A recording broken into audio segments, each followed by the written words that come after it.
میں اپنے لیکن ٹاپک کی طرف آپ رہتا ہوں. سیاستدانوں کو آپ نے کہا ملائن کرنا آسان ہے کیونکہ اس کے اوپر مجھے کہتے ہوئے بھی ڈر نہیں لگتا. میں کہوں گا یہ ان کی پارٹی کے لیڈر کو وہ پچھلے جو سیم پیج کا سیٹ اپ تھا وہ کہتا تھا چور ڈاکو. ہم بالکل بھی کہتے تھے چور ڈاکو. لیکن اگر وہ کسی کو سرونگ کو بولیں گے چور ڈاکو تو پروگرام بھی بند ہو جائے گا. یہ بھی اور میں بھی اگلے دن شاید آپ سارے کو ہی ڈھونڈنے بند ہو پڑے. جائیں گے، سارے ہی بند لیکن ہو جائیں گے۔ اب کچھ چیزیں ہوئی ہیں. سپریم کورٹ کے سامنے ایک کیس لگا ہوا ہے، فیض آباد کا کیس لگا ہوا ہے. ایک کوئی ہاؤسنگ سوسائٹی کے مالک ہیں، ہاں جی، وہ سپریم کورٹ کے سامنے گئے ہیں. انہوں نے جا کے کیس اٹھایا. کسی زمانے میں نواز شریف صاحب کی زبان بندی نہیں تھی تو مریم پریس کانفرنس میں یا نواز شریف جلسوں میں بھی ان کا نام لیتے تھے، جنرل فیض کا. لیکن اب وہ اچھے بچے ہو گئے، انہوں نے نام لینا بند کر دیا. آج علیم خان نے جلسے میں نام لیا ان کا، تو میں آپ کو وہ بھی حصہ سنانا چاہوں گا. مجھے لگتا ہے شاید وہ جو ہولی کاز والا کانسیپٹ ہے، شاید اس میں تھوڑی سی تبدیلی آ ہونا جائے. چاہیے۔ دکھائیے گا علیم خان نے آج کیا بولا. عمران خان کا جو ٹولہ تھا جو اس کے ارد گرد تھا، جنرل فیض صاحب انہوں نے اپنی پہی رہی تھی. جنرل فیض نے کرایا مجھے اندر، جنرل فیض نے پرچے کرائے جاگیر پہ، جنرل فیض نے انکوائریاں کروائی نیب کی عامر کیانی کے خلاف، کیونکہ وہ بھائی صاحب آرمی چیف بننا چاہتے تھے. ان کو اپنی پڑی رہی تھی. وہ نوکری لایا تھا تو صرف اور صرف عمران خان کی کارا تھا کہ کسی طریقے نال میں بن جا، کسی طریقے نال آدمی چیز. آپ اس پہ ظفر اللہ صاحب کچھ بولنا پسند کریں؟ بالکل بالکل۔ آپ کی پارٹی نے اب اچھے بچوں کا ثبوت دیا، اب نام لینا بند کر اچھا، دیا. ایک تو میں ذرا ایسا ہی لائٹر ٹون میں کہوں کہ جب پچھلے الیکشن تھے نا، اس وقت رات کو بیٹھ کر سوائے چند لوگوں کے 100 کے قریب بندہ ہماری پارٹی کو گالی نکالتا تھا کسی کے کہنے پر. کس کے کہنے پہ؟ کسی کے وہی جن کا یہ فیض صاحب کا نام لے رہے ہیں، وہی جو پاکستان میں کھلواڑ کرتے ہیں. میں تو سیدھی بات کرتا ہوں، کون کہتا تھا؟ بھائی جو ایک پروجیکٹ لانچ کیا جا رہا تھا کس نے اسٹیبلشمنٹ کی طرف سے، جو عسکری اقتداروں کی طرف سے، جس میں عمران خان صاحب کو لانا تھا، وہ جو عدالتیں ہمارے ساتھ کر رہی تھی وہ ان کے ساتھ نہیں کر رہی.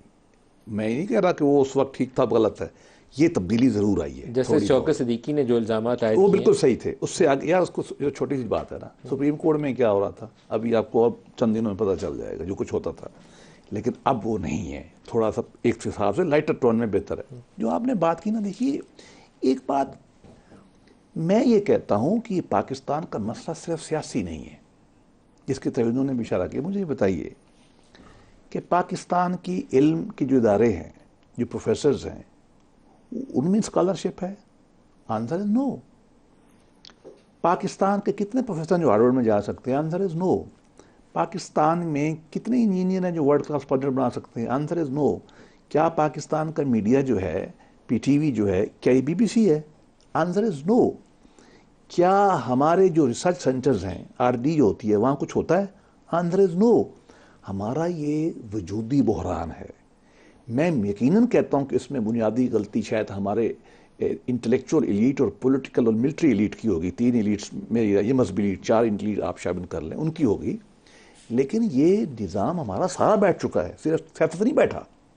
وہ ہمارے ایک کچھ مزاحمتی شاعر تھے، وہ کہتے ہوتے تھے نا کہ ایک چاک گریباں ہوں تو سی لیں یارب، ایک چاک گریباں ہو تو سی لوں یارب، ظالم نے پھاڑ ڈالا ہے تار تار کر کے ہماری. لیکن ہم دکھ ہوتا ہے کہ رونا کیا روئیں، ہم آگے بڑھیں. میں تو بار بار یہ کہتا ہوں. ایک خوشخبری میں بتاؤں، مثلا ابھی جو ہمیں ایک ٹاسک دیا گیا ہے، میں ممبر ہوں کمیٹی کا، کہ آپ پارٹی کا منشور لکھیں. اس میں 2-3 تبدیلیاں میں نے دیکھی ہیں جس سے میں ذرا خوش ہوں.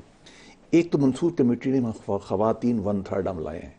ہماری پارٹی میں خواتین پہلے کم آتی تھی، تو تھوڑا میرا خیال ہے حالات کے ہم اثر لے رہے ہیں. اس میں ہم نے یوتھ کو بہت رکھا ہے، حالانکہ ہم پہلے چند بوڑھے بیٹھ کے ہمارا منشور لکھتے تھے. تیسری بات، انہوں نے یہ بھی ہدایت دی ہے لیڈرشپ نے کہ آپ تمام سوسائٹی کے طبقات سے ملیں اور ان سے انپٹ لیں. میرا اپنا خیال ہے پارٹیاں کچھ ہیٹ فیل کر رہی ہیں، اور ہم جیسے لوگوں کو چاہیے کہ اپنی پارٹیوں میں رہیں اور رہ کر اپنے بڑوں کو سمجھائیں. اچھا، یہ آپ کو اس معاملے میں منشور آپ کا بن جائے، اگر آپ نے ایجوکیشن ریفارم کی تو پھر تو میں دیکھوں گا کہ آپ کی جماعت میں کتنی آگے بڑھنے کی ترقی پسند سوچ موجود ہے. نہیں تو آپ خواتین بھی لاتے ہیں تو بھتیجی بھانجی سے آگے آپ کی نظر نہیں پڑتی، اور وہی گول دائرے کے اندر 4 بندے بیٹھ کے منشور لکھ کے تو عوام کو صرف بیچنے کی کوشش کرتے ہیں، ریفارم کی کوشش نہیں کرتے.